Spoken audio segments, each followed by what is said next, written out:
नमस्कार, खबर भारत देख रहे हैं आप। मैं हूं आपके साथ प्रियंका और आज की शुरुआत करते हैं बड़ी खबरों के साथ। और बड़ी खबर आ रही है खरगोन से, जहां पर नर्मदा नदी में यात्रियों से भरा बस गिर गई है। बताया जा रहा है कि उस बस में 30 यात्री सवार थे, जिसमें से 4 लोगों की मौत हो चुकी है। सीएम ने इस घटना पर दुख जताया है।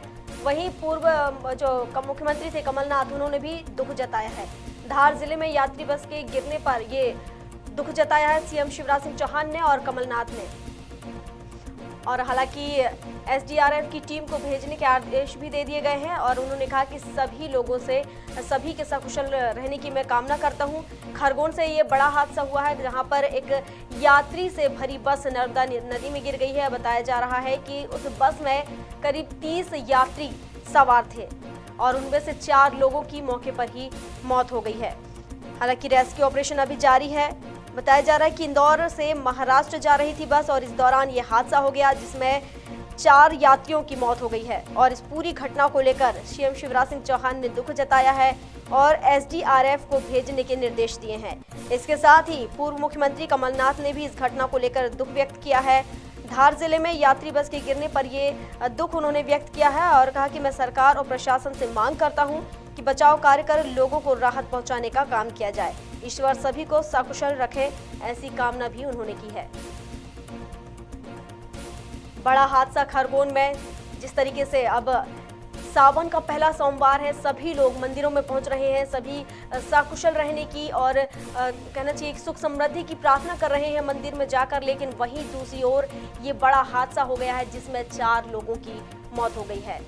नर्मदा नदी में ये 4 लोगों डूब चुके हैं, उनकी मौत हो गई है। बताया जा रहा है यात्रियों से भरी बस इस नदी में जा गिरी, जिसके चलते उसमें जो 30 यात्री थे उसमें से 4 लोगों की मौत हो गई है और बाकी का रेस्क्यू किया जा रहा है। और इस पूरी घटना को लेकर मुख्यमंत्री शिवराज सिंह चौहान ने भी दुख जताया है और इसके साथ ही पूर्व मुख्यमंत्री कमलनाथ ने भी दुख व्यक्त किया है। हालांकि रेस्क्यू टीम का ऑपरेशन जारी है।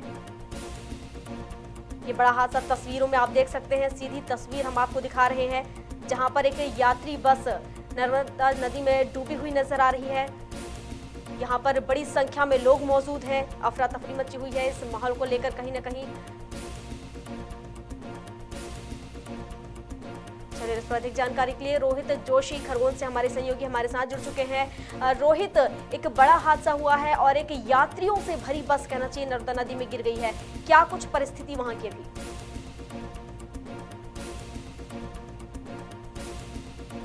उनकी बस थी जो इंदौर से पुणे की ओर जा रही थी, जिसमें 30 से 40 यात्री सवार थे, जिसमें महिला और बच्चे भी शामिल थे। और ये घटना बताऊं, खलघाट पुल के राम सेतु पुल के नीचे की दर्दनाक हादसा हुआ और जिसमें अभी 11 शव बरामद कर लिए। रेस्क्यू टीम धार और इंदौर की दोनों अभी लगी हुई है और अभी नर्मदा उफान पे भी है। गाड़ियां भी निकाल ली गई, बस को निकाल ली और बस के अंदर में 2 फंसे हुए हैं।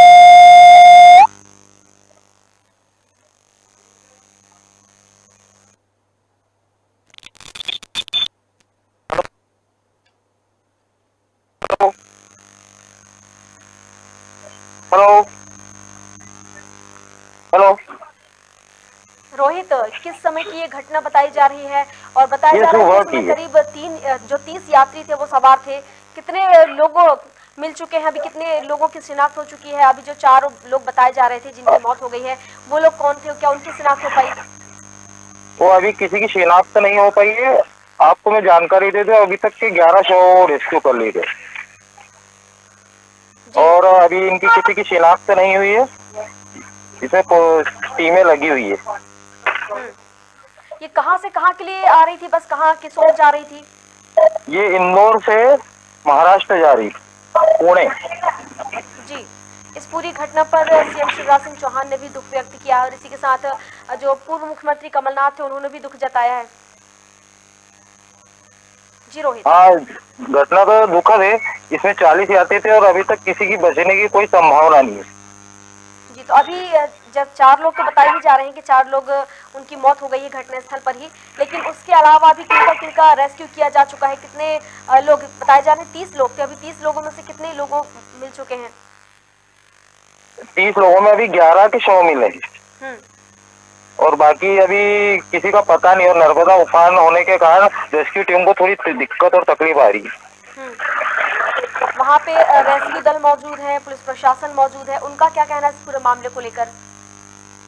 अभी कोई भी वार्ता नहीं कर रहे, सभी रेस्क्यू में लगे। तो उनका है कि कितने यात्री थे, इन्हें सबको निकाला जाए, इसी के लिए सभी टीमें लगी। अभी किसी से बात कोई नहीं कर रहा, कोई अधिकारी। बिल्कुल रोहित, बड़ा दर्दनाक हादसा है। जिस तरीके से लोग आज कामना कर रहे हैं सुख समृद्धि की, दीर्घायु की, और वहीं दूसरी ओर इस तरह का ये बड़ा दर्दनाक हादसा हो गया है। इस पूरे उसको लेकर, पूरे इस हादसे को लेकर क्या किसी प्रकार की राहत की बात सामने आई? अभी तो कोई राहत की बात नहीं है। जितने भी अधिकारी और जितनी भी टीमें वो सब रेस्क्यू ऑपरेशन में लगी है। इसके बाद अभी यहाँ मौके से धार और जिले के सभी आला अधिकारी पहुंच गए और खरगोन जिले के भी। बिल्कुल, कौन कौन से अधिकारी अभी वहाँ मौजूद हैं रोहित?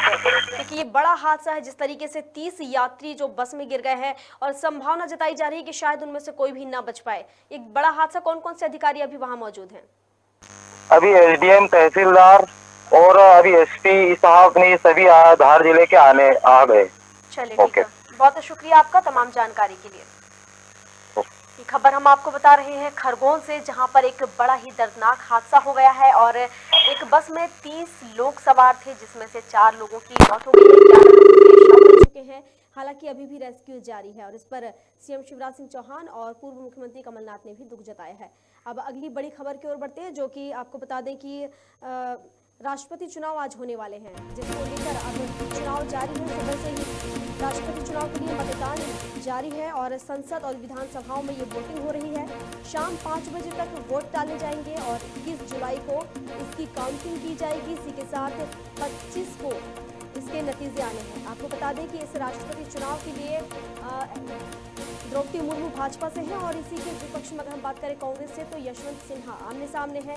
दोनों पर कांटे की टक्कर देखी जा रही। हालांकि ये कयास लगाए जा रहे हैं कि द्रौपदी मुर्मू जीत सकती है, क्योंकि जिस तरीके से उन्हें जब प्रत्याशी बनाया गया तो कहीं ना कहीं वोटों की संख्या ज़्यादा नजर आ रही थी और अब 27 दिन बीत चुके हैं, उसके बाद क्या कुछ सामने आएगा। हालांकि अभी ये चुनाव जारी है और रिजल्ट के बाद ही पता चलेगा कि कौन जीतेगा और कौन हारेगा।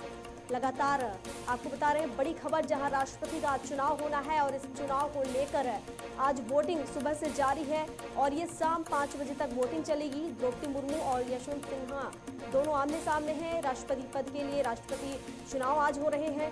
कई दिनों से इसके लिए रणनीति बनाई जा रही थी और पूरी एक इंतजार किया जा रहा था राष्ट्रपति चुनाव का। जिस तरीके से लगातार उनके दौरे जारी थे, अगर हम बात करें राष्ट्रपति जो प्रत्याशी है, राष्ट्रपति प्रत्याशी द्रौपदी मुर्मू, उनका रायपुर दौरा था, भोपाल दौरा भी रहा, वहीं यशवंत सिन्हा भी भोपाल दौरे पर रहे। तो लगातार इनका दौरा जारी था। जो विधायक हैं, सांसद हैं, उनको अपने समर्थन में करने के लिए उनके वोट की अपील कर रहे थे, उनका समर्थन मांग रहे थे और अब वो दिन आ गया है जब राष्ट्रपति चुनाव हो रहे हैं, जारी है। और इसके साथ प्रधानमंत्री नरेंद्र मोदी ने भी उनका जो वोट था वो डाल दिया। इसके साथ बता दें कि जो गृह मंत्री अमित शाह हैं, उन्होंने वोट डाल दिया है। सभी बड़े नेता लगातार वोट डालते नजर आ रहे हैं और आपको बता दें कि संसद और विधानसभाओं में ये वोटिंग हो रही है और शाम 5 बजे तक ये वोट डाले जाएंगे। इसके बाद 21 जुलाई को काउंटिंग की जाएगी और 25 को इसके नतीजे आ जाएंगे। द्रौपदी मुर्मू और यशवंत सिन्हा के बीच ये मुकाबला है। दोनों ही दिग्गज नेता हैं, दिग्गज आपको। और इस पर अधिक जानकारी के लिए हमारे साथ प्रदीप तलरेजा जुड़े हुए हैं भोपाल से। सीधे उनका ही रुख कर लेते हैं। प्रदीप, आज राष्ट्रपति चुनाव होने हैं जो सुबह से ही शुरू हो चुके हैं, क्या कुछ अपडेट? देश के सबसे सर्वोच्च पद राष्ट्रपति पद के लिए मतदान शुरू हो चुका है। देखिए संसद जो है यहाँ दिल्ली में जो है वो संसद में इसका जो वोटिंग है वो वहाँ पर हो रही है। और वहीं मध्य प्रदेश की अगर बात करें तो मध्य प्रदेश में भी जो विधानसभा है वहाँ पर सवेरे से ही देखिए मतदान शुरू हो चुका है। देखिए सवेरे से मतदान होना और शाम 5 बजे तक मतदान का होना। देखिए 21 तारीख को इस मतदान की मतगणना की जाएगी कि आखिर देश का जो सर्वोच्च पद है राष्ट्रपति पद, आखिर उस पर कौन काबिज होगा। देखिए सवेरे से ही जो है द्रौपदी मुर्मू के समर्थन में खुद भोपाल के मध्य प्रदेश के मुख्यमंत्री शिवराज सिंह चौहान ने भोपाल विधानसभा में जो है अपना मतदान किया। गृह मंत्री नरोत्तम मिश्रा सहित तमाम बड़े दिग्गज नेता वहां पर पहुंचे और लगातार अभी भी जो दिग्गजों के आने का दौर है वो लगातार जारी है। देखिए कांग्रेस की तरफ से जो यशवंत सिन्हा जो विपक्ष के रूप में विपक्ष से उम्मीदवार है राष्ट्रपति पद के लिए, उनके लिए भी मतदान जो है वो हो रहा है। देखिए कांग्रेस के जो दिग्गज नेता हैं, जो विधायक हैं, वो उनके समर्थन में मतदान करते हुए देखे जा रहे हैं। प्रदीप, एक और बात सामने निकल कर रही है, जिस तरीके से जो समाजवादी पार्टी है और जो भाजपा है, उनको कहीं ना कहीं वोटिंग क्रॉस का डर सता रहा है, क्रॉस वोटिंग हो सकती है, ऐसा डर उनके मन में है। देखिए निश्चित तौर पर कहीं ना कहीं क्रॉस वोटिंग की जो बात है वो जरूर देखने में आई। देखिए लगातार हमने सवाल भी किए थे इस बात को लेकर के। रामखिलावन पटेल जो की मंत्री है भोपाल में, मध्य प्रदेश में, उनसे बात की थी। साथ साथ सतना सांसद से भी हमारी बात हुई। लगातार कई जो लोग हैं उनसे हमारी बात भी हुई थी, लेकिन बीजेपी कहीं ना कहीं पूरी तरह से आश्वस्त है कि जो उसमें क्रॉस वोटिंग नहीं होगी। देखिए अभी तक जो बात अभी निकल के आ रही है कि अभी तक क्रॉस वोटिंग की कोई जो गुंजाइश वो देखी नहीं गई है। बिल्कुल प्रदीप, हालांकि ये तो समय ही बताएगा, रिजल्ट आने के बाद ही पता चलेगा कि आखिर कौन होगा हमारे देश का राष्ट्रपति। लेकिन उससे पहले अगर हम समीकरण की बात करें, जिस तरीके से दौरे किए जा रहे थे, लगातार जो सांसद हैं, विधायक हैं, उनसे उनके समर्थन में वोट करने की अपील की जा रही थी, तो क्या लगता है कि क्या समीकरण बन रहे हैं? द्रौपदी मुर्मू जीतेंगी, राष्ट्रपति बनेंगी, या फिर यशवंत सिन्हा? क्योंकि दोनों ही देखा जाए तो काफी मजबूत एक दावेदार है। देखिए निश्चित तौर पर जो मतदान होना है, देखिए कहीं ना कहीं देश में सबसे ज्यादा अगर बात करें तो एनडीए की सरकार है। देखिए राष्ट्रपति पद के लिए जिस प्रकार से जो चुनाव हो रहे हैं, उस चुनाव में कहीं ना कहीं द्रौपदी मुर्मू की जीत लगभग तय मानी जा रही है। देखिए देश के अंदर अगर सबसे ज्यादा अगर बहुमत किसी के पास है तो वो जो बहुमत है वो भारतीय जनता पार्टी की सरकार के पास है। लेकिन सबसे बड़ी बात यह है कि जिस प्रकार से जो मतदान हो रहा है, मतदान में जो भारी मतदान है वो कहीं ना कहीं भारतीय जनता पार्टी के पक्ष में जाता हुआ देखा जा रहा है। इसको देखकर जरूर कहा जा सकता है कि अगले देश के अगले राष्ट्रपति जो है द्रौपदी मुर्मू जो है वो हो सकती है। बहुत प्रदीप, आप हमारे साथ बने रहिए, अगली खबर पर हम आपसे चर्चा करेंगे। तब तक दर्शकों को बता देते हैं कि आखिर वो खबर क्या है। आपको बता दें कि अभी हम ये खबर बता रहे थे राष्ट्रपति से जुड़ी हुई, जिसका चुनाव आज चल रहा है। इसी के साथ हम अगली बड़ी खबर की ओर बढ़ते हैं, जो कि नगरीय निकाय चुनाव से जुड़ी हुई है। बता दें कि नगरीय निकाय चुनाव में भाजपा को जो जीत मिली है, उसको लेकर बीजेपी के राष्ट्रीय अध्यक्ष जेपी नड्डा ने ट्वीट किया है और उन्हें बधाई दी है। नगरीय निकाय चुनाव में बीजेपी की जीत पर उन्होंने बधाई दी है और CM Shivraj Singh Chouhan, VD Sharma BJP कार्यकर्ताओं को बधाई दी है। उन्होंने कहा कि जीत हासिल करने पर, जीत प्राप्त करने पर सभी कार्यकर्ताओं को, सभी मंत्रियों को, सीएम शिवराज सिंह चौहान को ढेर सारी शुभकामनाएं। यह जीत, उन्होंने कहा कि पीएम मोदी के मार्गदर्शन में जन विश्वास का प्रतिफल है। जनता का विश्वास कहीं ना कहीं भाजपा को मिला, जिसके चलते ये जीत मिली है। और इस पर अधिक जानकारी के लिए हमारे साथ लगातार बने हुए हैं प्रदीप।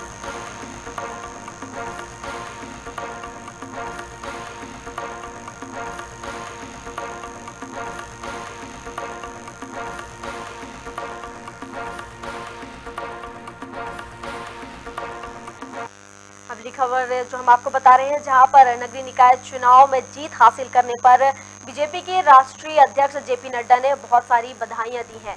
उन्होंने कहा कि ये जो जीत हासिल हुई है, कहीं न कहीं प्रधानमंत्री नरेंद्र मोदी के मार्गदर्शन में जन विश्वास का प्रतिफल है। उन्होंने CM Shivraj Singh Chouhan, VD Sharma, BJP कार्यकर्ताओं को बधाई दी है और राज्य सरकार की नीतियों को, जो नीतियां थी, जनता का विश्वास उन पर जताया है, जन विश्वास का प्रतिफल उन्हें बताया है। उन्होंने कहा कि ये जो जीत हासिल हुई है, कहीं ना कहीं ये जनता का आशीर्वाद, जनता का विश्वास है, जिसके चलते ये जीत हासिल हुई है। और सभी कार्यकर्ताओं को, सीएम शिवराज सिंह चौहान को, प्रदेश अध्यक्ष वीडी शर्मा को, सभी को प्रदेश में जीत हासिल करने पर बधाई दी है। ये बड़ी खबर, जहां पर प्रदेश में एक बार फिर नगरीय निकाय चुनाव को लेकर जिस तरीके से भाजपा ने जीत हासिल की है, उसको लेकर बीजेपी के राष्ट्रीय अध्यक्ष जेपी नड्डा ने उन्हें बधाई दी है। उन्होंने जो सीएम शिवराज सिंह चौहान, उनके साथ ही वीडी शर्मा और तमाम जो कार्यकर्ता थे, नेता थे, सभी लोगों को बधाई दी है और कहा है कि ये जो जीत हासिल हुई है, कहीं ना कहीं इस जीत का श्रेय प्रधानमंत्री नरेंद्र मोदी को जाता है, क्योंकि उनके मार्गदर्शन में ही जन विश्वास का ये प्रतिफल रहा है, जिसके चलते ये प्रचंड जीत हासिल हुई है। चलिए, और लगातार हमारे साथ प्रदीप तलरेजा बने हुए हैं हमारे सहयोगी भोपाल से, उनसे ही चर्चा कर लेते हैं। प्रदीप, जिस तरीके से नगरीय निकाय चुनाव के नतीजे आए हैं पहले चरण के, उसमें जो जीत हासिल हुई है उसको लेकर जो राष्ट्रीय अध्यक्ष हैं जेपी नड्डा, उन्होंने बधाई दी है सभी कार्यकर्ताओं को, मंत्रियों को। देखिए, कल जिस प्रकार से नगरीय निकाय चुनावों के परिणाम जो देखने आना है, जिसमें 11 में से 7 नगर निगम को भारतीय जनता पार्टी ने अपना परचम लहराया है। देखिए, पहली बार है कि 80% से ज्यादा जो सीटें हैं वो जीती है मध्य प्रदेश के अंदर में। देखिए, एक प्रथम चरण के जिस प्रकार से मतदान हुए थे, मतदान के बाद जो नतीजा है कहीं ना कहीं ये जरूर बता रहे हैं कि कहीं ना कहीं भारतीय जनता पार्टी की जो जीत है तो वो हुई है। देखिए, इस पूरे जो नगरीय निकाय चुनाव की जीत जो हुई है उससे जेपी नड्डा, जो कि भारतीय जनता पार्टी के राष्ट्रीय अध्यक्ष है, उन्होंने सीएम शिवराज सिंह चौहान, प्रदेश शर्मा, वी.डी. शर्मा और समस्त उन कार्यकर्ताओं को बधाई दी है जो जिन्होंने भारतीय जनता पार्टी के लिए काम किया और भारतीय जनता पार्टी के लिए समर्पित होकर वहां पर महापौर और पार्षदों की जो जीत है वो दर्ज कराई है। देखिए, उन्होंने अपने ट्वीट में लिखा है कि यह जीत प्रधानमंत्री नरेंद्र मोदी के मार्गदर्शन में जन विश्वास की प्रतिफल है। देखिए, राज्य सरकार की नीतियों का भी उन्होंने उल्लेख किया है कि जो राज्य सरकार की नीतियां हैं उन्होंने कहीं ना कहीं जनता का विश्वास जो है वो जीता है, जिसका ये प्रतिफल है कि इतनी बड़ी जीत जो है वो देखने में आई है। बिल्कुल प्रदीप, जिस तरीके से लगातार विपक्ष आरोप लगाता रहा है विकास के नाम पर कि विकास नहीं हुआ है, विकास नहीं हुआ है, विकास नहीं हुआ है, लेकिन इसके बाद भी कहीं ना कहीं जनता ने अगर देखा जाए तो कमल के साथ विश्वास जताया।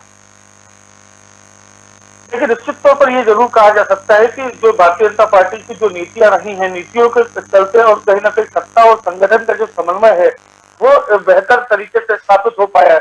जैसे बूथ प्रभारी हो, पन्ना पेज प्रभारी हो, उन सभी को लेकर के लगातार जो काम हुए हैं उससे कहीं ना कहीं भारतीय जनता पार्टी की जो जीत है वो ज्यादा देखी गई है।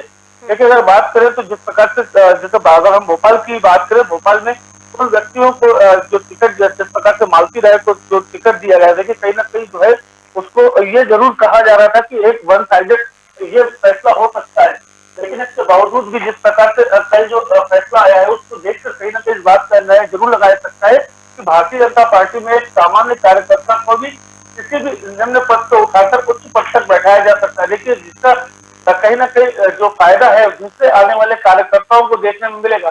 देखिए, बड़ी जीत कल भारतीय जनता पार्टी की हुई है और ऐसे में कहीं ना कहीं जो कोशिशें हैं भारतीय जनता पार्टी की वो ज्यादा देखी जा रही है कि जो दूसरे चरण के मतदान जो हुए हैं उसकी मतगणना जो 20 तारीख को होनी है उसमें और ज्यादा कितना बेहतर हो पाता है। 16 जो नगर निगम है वहां पर किस प्रकार से फतेह लहराई जाएगी, ये जो है वो 20 तारीख तक समय ही तय करेगा।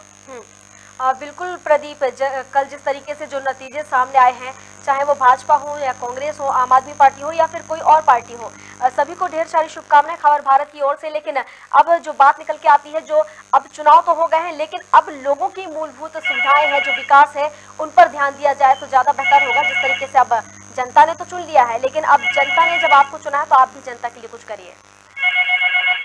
देखिए, निश्चित तौर पर जो भारतीय जनता से जो महापौर प्रत्याशी रहे हो या पार्षद पद के प्रत्याशी रहे हो, लगातार उन्होंने बात कही है। देखिए, तमाम वादे जो किए गए हैं अब उन वादों को पूरा करने का समय जो है अब वो देखा जाएगा। देखिए, कल जो पद है वो उन्होंने हासिल कर लिया, लेकिन जब तक महापौर अपने पद की जो है वो अभी ये कहा जा सकता है कि जब तक वो वहां पर जाकर अपनी अनुशंसा नहीं करते, वहां पर पहुंचते नहीं है, तब तक विकास कार्यों की सौगात है वो नहीं मिले। देखिए, शपथ लेने के बाद ही जो है कोई भी महापौर जो उन्होंने निर्देश दिए हैं या जो उन्होंने जनता से वादे किए हैं वो कहीं ना कहीं पूरे करेंगे। बिल्कुल प्रदीप, आप बने रहिए हमारे साथ, हम अगली खबर पर आपसे चर्चा करते हैं। तब तक हम बता देते हैं कि दर्शकों को कि नगरीय निकाय चुनाव में जो जीत हासिल हुई है उसको लेकर आज जो प्रदेश अध्यक्ष हैं जेपी नड्डा, उन्होंने सभी कार्यकर्ताओं को बधाई दी है।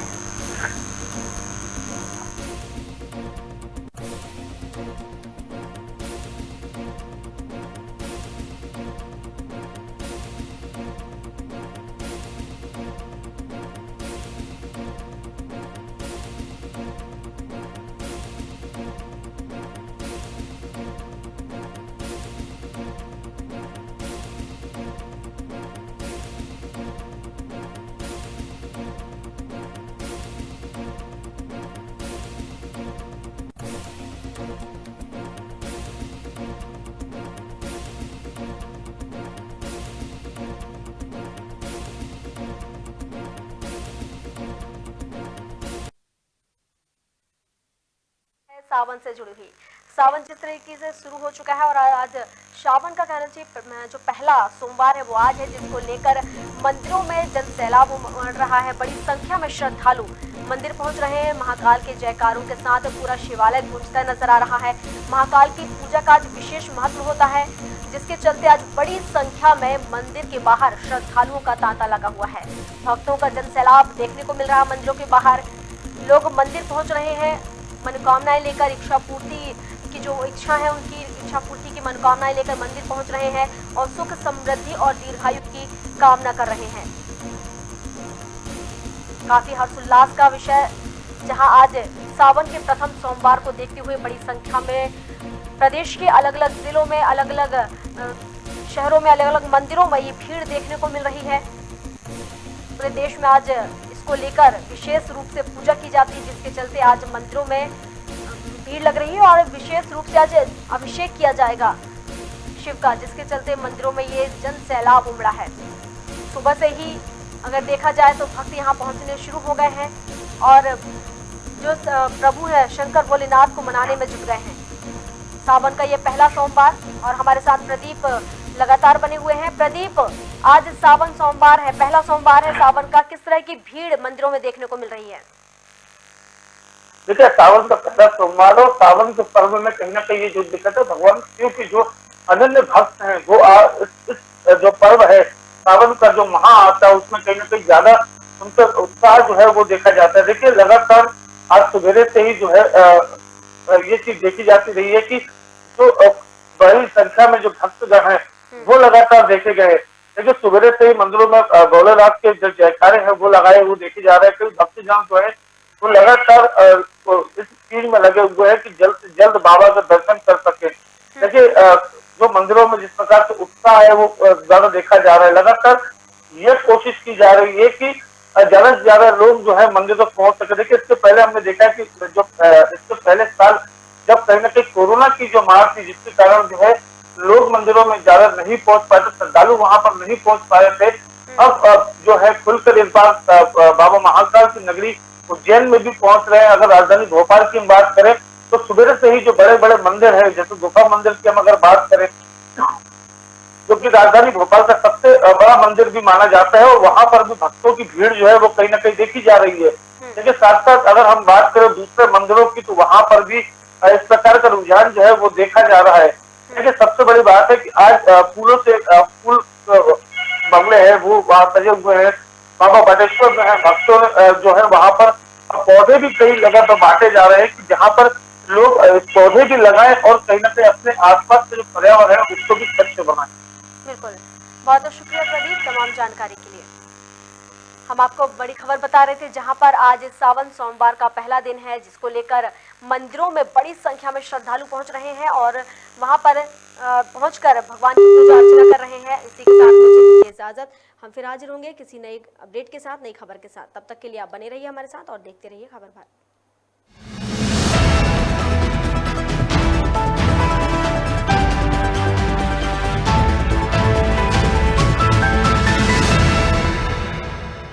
बिल्कुल सही।